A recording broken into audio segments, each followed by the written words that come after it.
मित्रों नमस्कार। जैसा कि सभी शिक्षकों को पता है कि सभी शासकीय शिक्षकों को फरवरी माह का वेतन तभी मिलता है जब वो वर्ष भर प्राप्त आय का इनकम टैक्स स्टेटमेंट अपने डीडीओ को सबमिट नहीं कर देते। यह इनकम टैक्स स्टेटमेंट अर्थात आयकर गणना पत्रक अंडर सेक्शन 192(2)B के तहत फॉर्म 12C में अपने डीडीओ को सबमिट किया जाता है, उसके समर्थन में दस्तावेजों के साथ। मित्रों, आपकी सुविधा को ध्यान में रखते हुए हमने दुनिया के सबसे महानतम सॉफ्टवेयर, समृद्धशाली सॉफ्टवेयर माइक्रोसॉफ्ट एक्सेल में उपलब्ध विभिन्न लॉजिकल मैथमेटिकल फंक्शन का यूज करके एक साधारण सिंपल सी एक्सेल सीट तैयार की है। इस एक्सेल सीट को आप डिस्क्रिप्शन बॉक्स में दी गई लिंक से डाउनलोड कर सकते हैं और बहुत ही आसानी से आप इस एक्सेल सीट के थ्रू आप अपना इनकम टैक्स स्टेटमेंट प्रिपेयर कर सकते हैं, वो भी केवल ओल्ड रिज्यूम यानी ओल्ड पैटर्न पर, नए पैटर्न पर इस पर आप गणना नहीं कर सकते। तो आइए मित्रों, हम स्टेप बाय स्टेप सीखते हैं आज के इस महत्वपूर्ण वीडियो में कि किस तरीके से आप बहुत आसानी से अपना इनकम टैक्स स्टेटमेंट उपलब्ध जो एक्सेल सीट है इसके माध्यम से आप तैयार कर सकते हैं। हाँ, एक बात स्ट्रिक्टली रिकमेंड करना चाहूँगा कि इस एक्सेल सीट में आप अपनी आयकर गणना करने के बाद उसको मैनुअल मतलब अलग से जरूर चेक कर लें, नंबर 1। और नंबर 2, आप इस एक्सेल सीट को डाउनलोड करने के पश्चात, चूंकि मैंने इस सीट को लॉक नहीं किया, तो आपको फॉर्मूला बार में जो भी फॉर्मूला यूज है इस सीट में वो आपको दिखेंगे। तो उन फॉर्मूला से आप छेड़खान बिल्कुल मत कीजिएगा। अगर आपने फॉर्मूला से छेड़खान कर दी तो आपका कैलकुलेशन सही नहीं आएगा। तो आइए मित्रों, स्टेप बाय स्टेप सीखते हैं। तो मित्रों, डिस्क्रिप्शन बॉक्स से दी गई लिंक से जब आप इसको डाउनलोड करेंगे तो एक्सेल फाइल इस प्रकार से ये डाउनलोड हो जाएगी। वहाँ पर गूगल सीट के रूप में मिलेगा और उसको डाउनलोड करेंगे, डाउनलोड एक्सेल, तो आपको एक्सेल सीट के रूप में इस प्रकार से मिल जाएगी। अब इस सीट में आपको किस तरीके से काम करना है वो स्टेप बाय स्टेप सीखिए। मित्रों, पहला काम, फर्स्ट स्टेप में आपको क्या करना है? पहले स्टेप में आपको ये पूरा वीडियो ध्यान से देखना है। दूसरे स्टेप में आपको ये काम करना है कि डिस्क्रिप्शन बॉक्स में दी गई लिंक से आपको इस एक्सेल सीट को डाउनलोड कर लेना है।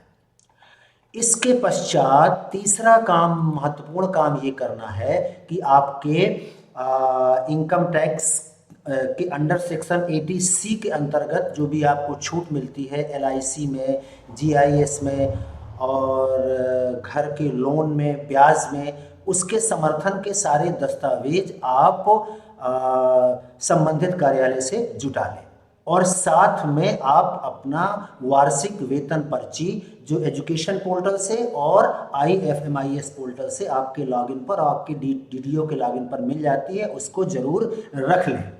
ये रखने के पश्चात चौथा स्टेप, लास्ट में आपको काम करना है। अब इस एक्सेल सीट को भरना है। इस एक्सेल सीट को भरने के लिए फिर रिपीट करूंगा। आपके पास वार्षिक वेतन पर्ची हो, प्रत्येक महीने में कितना क्या मिला, दूसरा LIC, school college fees, GIS और ये सब PPF, लोन से संबंधित जो भी कागजात हैं वो आप रख लें। अब इसके पश्चात आइए मैं एक सिंपल सा एग्जाम्पल लेकर के और आपको स्टेप बाय स्टेप बताता हूँ। तो ये है मित्रों सीट। इसमें पहला वाला जो बॉक्स है, हाँ एक बात और रिपीट करूँगा, जहाँ जहाँ ये वाइट बॉक्स आपको दिख रहे हों केवल वहीं आप एंट्री कर सकते हैं। ये वाले बॉक्स जो पिंक कलर में आपको दिख रहे हैं, कृपया इनका यूज़ बिल्कुल नहीं करें, क्योंकि जो पिंक कलर में ये बॉक्स है यहाँ पर फॉर्मूले का यूज़ हुआ है। मैंने सीट को लॉक इसलिए नहीं किया कि आप भी फॉर्मूले को देख करके और जो एक्सेल प्रेमी हैं वो भी इस तरीके से अपना सीट बना सकते हैं। जो विभिन्न कार्यों के लिए अलग अलग प्रकार की सीटें अलग अलग फॉर्मूले में आवश्यकता पड़ती है, तो आप भी उसको बना सकते हैं। फिर रिपीट करूंगा, ये जो पिंक कलर के हैं यहाँ पर फार्मूला लगे हैं, इनको डिस्टर्ब मत करिए। आपको सिर्फ वहाँ भरना है जहाँ वाइट कलर में ये दिख रहा है और यहाँ पर जो ये दिख रहा है येलो कलर में। तो आइए, मैं एक सपोज एक इनकम टैक्स यहाँ पर तैयार कर रहा हूँ। तो सबसे पहले नाम वाले कॉलम में मान लीजिए मैंने भर दिया राम, जो भी है। यहाँ पर उसका डिजिग्नेशन आपको भरना पड़ेगा। डिजिग्नेशन में लेक्चरर, उच्च माध्यमिक शिक्षक, प्राथमिक शिक्षक, संविदा जो भी हो, मान लीजिए मैंने भर दिया। जिनका फॉर्म भर रहा हूँ वो लेक्चरर हैं। फिर इसके बाद ऑफिस का एड्रेस भरना है। यहाँ पर ध्यान रखिएगा, ऑफिस का एड्रेस मतलब आपके संकुल का एड्रेस। अगर आप प्राथमिक या माध्यमिक शाला में कार्यरत हैं तो उस विद्यालय का नाम मत लिखिए, यहाँ पर आप अपने संकुल का नाम लिखिए। मान लीजिए मैंने भर दिया ये अपने संकुल का नाम। यहाँ पर आपको पैन नंबर भरना है, जिसके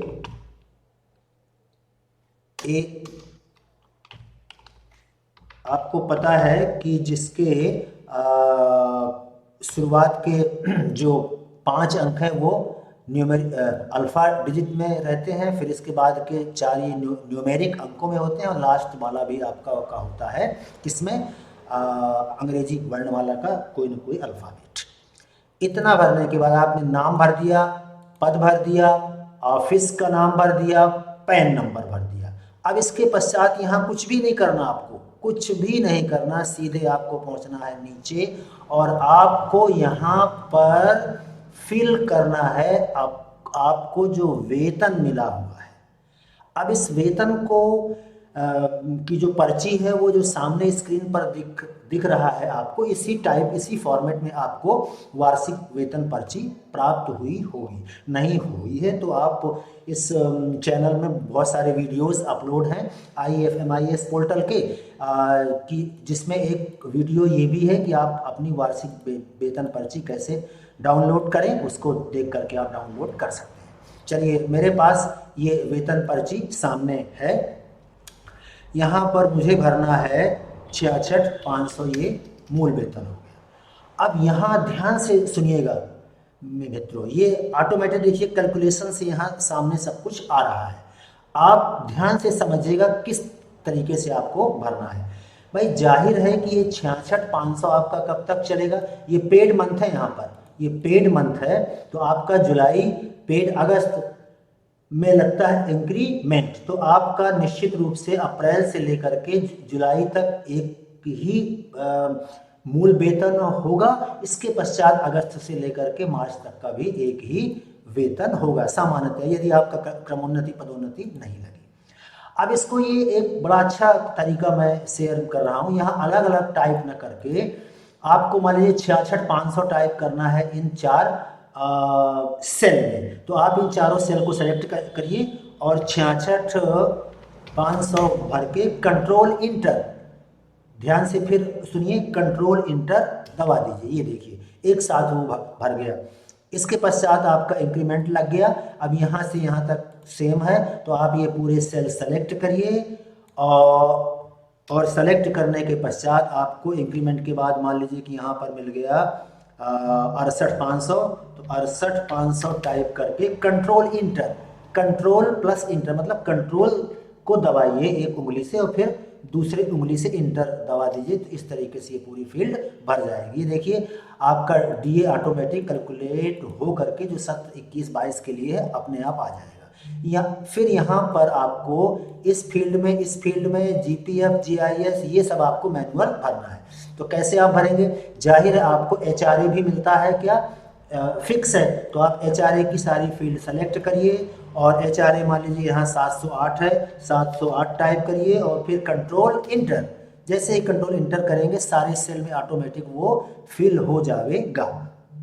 इसके पश्चात यहाँ पर ये जो पिंक कलर में आपको दिख रहा है, यहाँ ड्रॉप डाउन आपको दिखेगा। यहाँ से आप सेलेक्ट कर लीजिए कि आपकी कटौती किस फॉर्म में होती है, GPF, DPF, EPF, NPS जो भी लागू हो उसको चूज कर लीजिए। यहाँ पर मैं जिस शख्स का फॉर्म भर रहा हूँ वहाँ लागू है GPF, मैंने सेलेक्ट कर लिया GPF। इसके पश्चात फिर से ये सारे सेल को सेलेक्ट करिए और जीपीएफ कट रहा है, मान लीजिए 9,000 रुपये, 9,000 टाइप किया और कंट्रोल इंटर ये दबा दिया। अगर यहाँ कुछ भी चेंज करना है तो आप चेंज कर लीजिए। इसी प्रकार जीआईएस भी रहता है फिक्स, तो जीआईएस के सारे सेल सेलेक्ट करिए और इधर मान लीजिए मैं जिसका फॉर्म भर रहा हूँ उसका कट रहा है 400, तो 400 टाइप करिए, फिर कंट्रोल इंटर, ये पूरा भर गया। इसके पश्चात प्रोफेशनल टैक्स में भी इनका कट रहा है 208, तो सेलेक्ट करिए सेल 208 टाइप करिए, कंट्रोल इंटर, ये हो गया। अब इसके पश्चात आपको ध्यान रखना है मित्रों, ये 2500 का मतलब हो गया लास्ट में आपको 212 रुपये करना पड़ेगा, तभी 25 रुपये आएगा। चलिए, हर महीने इनकम टैक्स कितना इनका कटा ये पूरा सेलेक्ट करिए। मान लीजिए इनका इनकम टैक्स कटा 2000, तो 2000 रुपये ये टाइप करिए, कंट्रोल इंटर, ये कर लिया। इसके पश्चात यदि अदर कोई पेमेंट हुआ है उसको भर दीजिए, अदर डिडक्शन कुछ हुआ है वो भर दीजिए। आपकी ये पे स्लिप भी तैयार हो गई सेकेंडों में इसमें। और सबसे मज़ेदार चीज़ ये कि अब आप ऊपर इसका कमाल देखेंगे कि आपका लगभग 80% आपका फॉर्म तैयार हो गया। ये देखिए, ये पूरा फॉर्म तैयार हो गया। अब आप पहुँचिए यहाँ पर, एक चीज़ और शेयर करूँगा, अगर यहाँ पर आपका कुछ एरियर मिला हुआ है तो उसको यहाँ भर दीजिए। मान लीजिए एरियर यहाँ पर मिला हुआ है 20,615, तो यहाँ भर दिया मैंने 20,615, तो ये देखिए अपने आप सब आ गया। ये देखिए पूरी राशि ऑटोमेटिक सब आ गई यहाँ पर, कितना आपको मिला ये सब मिला। यहाँ पर अगर आपका HRA वगैरह कुछ है तो भरिए, नहीं तो कोई आवश्यकता नहीं है, सब ऑटोमेटिक भर गया। अब आपको यहाँ पर यदि आपका अदर सोर्सेस से कोई आया है तो ये भर दीजिए। यहाँ पर वाइट कलर का जो सेल है, बाकी सब अपने आप। ये देखिए जीपीएफ कटौती आपकी अपने आप आ गई, जीआईएस अपने आप आ गया, LIC अब यहाँ मैनुअल भरना पड़ेगा आपको। ये वाइट फील्ड जो भी है यहाँ पर मैनुअल भरना पड़ेगा। मान लीजिए LIC में यहाँ पर जिनका भर रहा हूँ वो है 3919 ये हुआ, और इनका प्रिंसिपल रीपेमेंट ऑफ लोन है 59248, ये फिलअप कर दिया। हाँ, और ऊपर ज़रा ध्यान से आप देखिएगा, यहाँ पर ये चौथे नंबर कॉलम में अंडर सेक्शन 16 और 17 में, जो अंडर सेक्शन 14B भी कहलाता है, इंटरेस्ट ऑन हाउस लोन, यहाँ पर जो भी आपने ब्याज अदा की है वो ब्याज भर दीजिए। इन्होंने जो ब्याज अदा की है वो अदा किया है 68,604, तो 68,604 ये अपन ने फिलअप कर दिया ये, बस। इसके पश्चात आप यहाँ पर देख लीजिए अंडर सेक्शन 80DD में 80E 80G जो भी ये सेक्शन जहाँ भी लागू हो सब फिलअप कर दीजिए। क्योंकि मैं जिसका फॉर्म भर रहा हूँ यहाँ कुछ भी लागू नहीं हो रहा, जो भी कटौती थी वो हमने यहाँ पर अंडर सेक्शन 80C चैप्टर 6 से के अंतर्गत भर दिया, जहाँ ये देखिए 185 था, लेकिन 1.5 लाख रुपए जो एलिजिबल अमाउंट है ये अपने आप आ गया। और ये देखिए इनकम टैक्स इनका कैलकुलेट हो करके ऑटोमेटिक आ गया। कुल इनकम टैक्स बना इनका 53,994, जिसमें 22,000 रुपये इनका जमा है। 31,994 इनका फरवरी पेड मार्च के वेतन में कटेगा। ये देखिए, तो यहाँ पर आप भर दीजिए लास्ट में 31,994, तो इस फील्ड में 31,994 आप भर देंगे, तो ये देखिए ये पूरा अमाउंट क्लियर हो गया। 53,994 टैक्स बना और 53,994 अब ये कटेगा, ये इनकी वार्षिक वेतन पर्ची में शो होगा। इसके पश्चात अंतिम 2 काम, इसको सेलेक्ट करिए, F2 दबाइए, F2 फंक्शन 2 की F2 दबाइए, तो ये आपका एडिट मोड में आ जाएगा। यहाँ पर आपको जो ये मई के बाद में जो ये नाम लिखा हुआ है इसको सेलेक्ट करिए, और यहाँ जो भी आपका नाम है वो अपना नाम जरूर टाइप कर दीजिए। नाम क्या था? राम, मैंने टाइप कर दिया राम सिंह, ये हमने टाइप कर दिया। और इसके पश्चात फिर से आप यहाँ पर इस कॉलम में आएंगे, यहाँ भी आपको F2 फंक्शन की बटन दबाना है F2, तो फिर यहाँ भी आप एडिट कर सकते हैं, ये दिनांक वगैरह एडिट कर सकते हैं और यहाँ पर स्थान भी एडिट कर सकते हैं। इस तरीके से मित्रों आप बहुत ही आसानी से अपना इनकम टैक्स इसमें से बना सकते हैं इस सीट के माध्यम से, लेकिन मैं इसको स्ट्रिक्टली रिकमेंड करूंगा कि आप इस पर बनाने के बाद मैनुअल भी चेक कर लें, इसके बाद ही अपने डीडीओ को सबमिट करें। तो मित्रों, ये थी बहुत ही महत्वपूर्ण जानकारी जो आपसे शेयर करनी आज की तारीख में प्रासंगिक थी। आशा ही नहीं, पूरा विश्वास है कि जानकारी आपको बहुत ही पसंद आएगी और इसका लाभ आप उठाएंगे। मिलते हैं अगले वीडियो में कुछ ऐसी ही शानदार सारगर्भित जानकारी के साथ। तब तक के लिए धन्यवाद। जय हिंद।